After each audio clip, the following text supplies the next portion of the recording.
चंदन के पल्ले में सुलाया है माँ यशोदा ने, दूध पिला करके चंदन के पल्ले के अंदर सुलाया है और लाला आराम से सो रहा।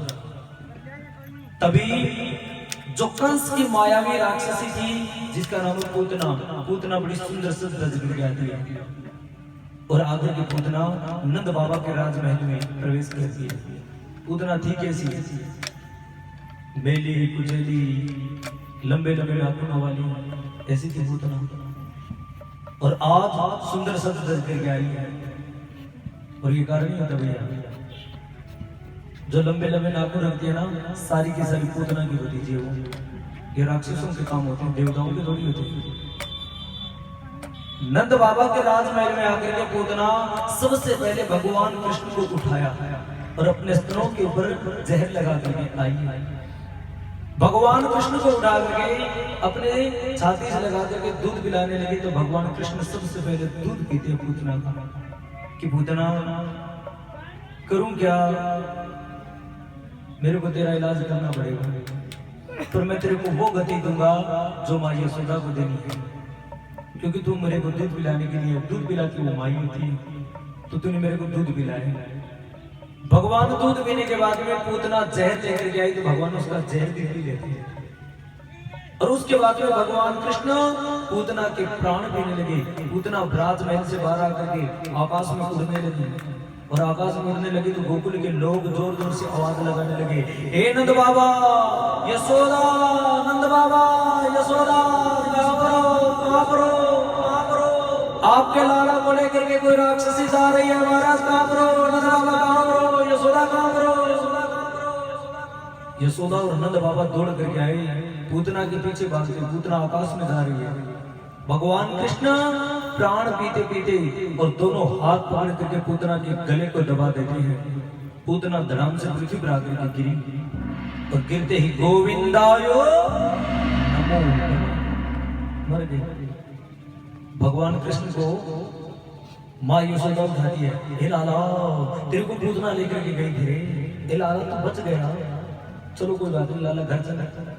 घर आकर के स्नान करवाती है, मंदिर के आगे बिठा देती है, बेटा जय जय कर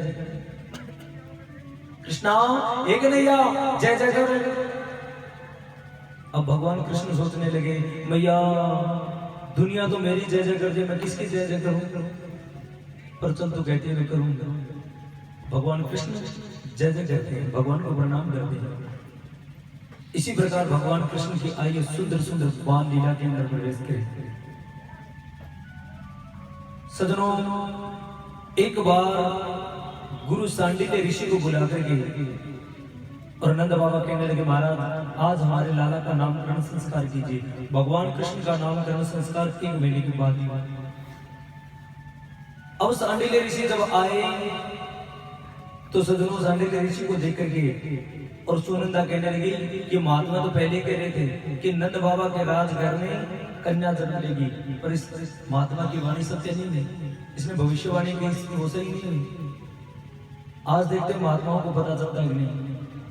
रोहिणी जिसके गर्भ से दाऊद जी महाराज ने जन्म लिया है और माँ यशोदा जिनके गर्भ से भगवान कृष्ण ने जन्म लिया है, आज रोहिणी को भगवान कृष्ण पकड़ा देते हैं और बलराम को लेकर के माँ यशोदा आ जाती है और वेद मंत्र पढ़ करके महात्मा जी कहने लगे, देखो नंद बाबा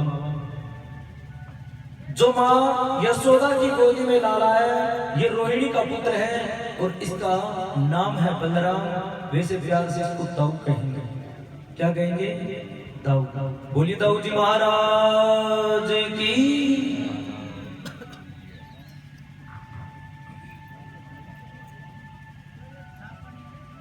दाऊ जी महाराज नाम रख दिया। उसके बाद में कहने लगे कि रोहिणी की गोदी में जो लाला है इस लाला का तो जन्म माँ यशोदा के गर्भ से हुआ है, पर इस लाला का नामकरण संस्कार करूंगा। इसके हजारों नाम होंगे, हजारों जगह इसके धाम होंगे, पर इसका प्रेम का नाम जो होगा वो कृष्ण होगा। क्या होगा? कृष्ण। बोले कृष्ण कन्हैया लाल की। नाम रख दिया कृष्ण। और सजनों कहने लगे जैसा इसका नाम है ना वैसे इसके अंदर गुण हो गए। कह के नीचे मात्रा है री की और वो उल्टी है, उल्टी है। इसी प्रकार ये लाला तेरा उल्टा ही होगा। जितने काम करेंगे सारे के सारे टेढ़ा काम करेंगे, एक भी काम सीधा करने वाला नहीं है।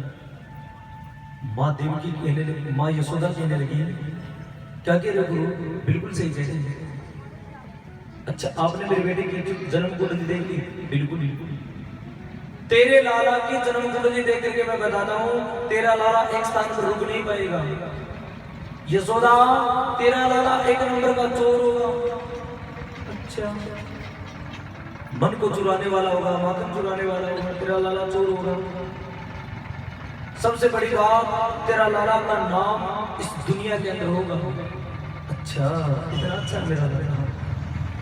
5-7 बात अच्छी बता करके और उसके बाद में गुरुजी कहने लगे, देखो यशोदा, तेरे लाला के हाथ में एक ऐसी रेखा है जिसको मैं कह नहीं सकता। क्या रेखा है बताइए ना महाराज? तेरे लाला के हाथ में एक ऐसी रेखा है जिसको मैं कह नहीं सकता, बताइए तो सही महाराज। तेरे लाला के हाथ में विवाह शादी की रेखा नहीं है, तेरे लाला की विवाह नहीं होगी। माँ यशोदा सोचने लगी, राम राम राम राम। देवकी मैया, रोहिणी मैया भी मजाक करने लग जाती है, सुनंदा भी मजाक कर दी है। भाभी जी सही कह रहे हैं, यशोदा तू भी गोरी, नंदा बाबा भी गोरे, और ये काला, इस काले के साथ शादी करेगा कौन? माँ यशोदा सोचने लगी, चलो कोई बात नहीं, बाकी कुंडली ठीक है। हाँ, शादी नहीं होगी, हाँ शादी नहीं होगी, चलो शादी नहीं होगी तो कोई भैया रानी नहीं कर लेंगे शादी। तो सजनों, भगवान कृष्ण कुछ धीरे धीरे बड़े होते हैं और मेरे ठाकुर जब बड़े होते हैं तो भगवान कृष्ण सुंदर सुंदर बाल लीला करते हैं। एक बार की बात है कि भगवान कृष्ण के घर के अंदर एक महात्मा जी आकर के आवाज लगाते हैं नंद बाबा के द्वार पर।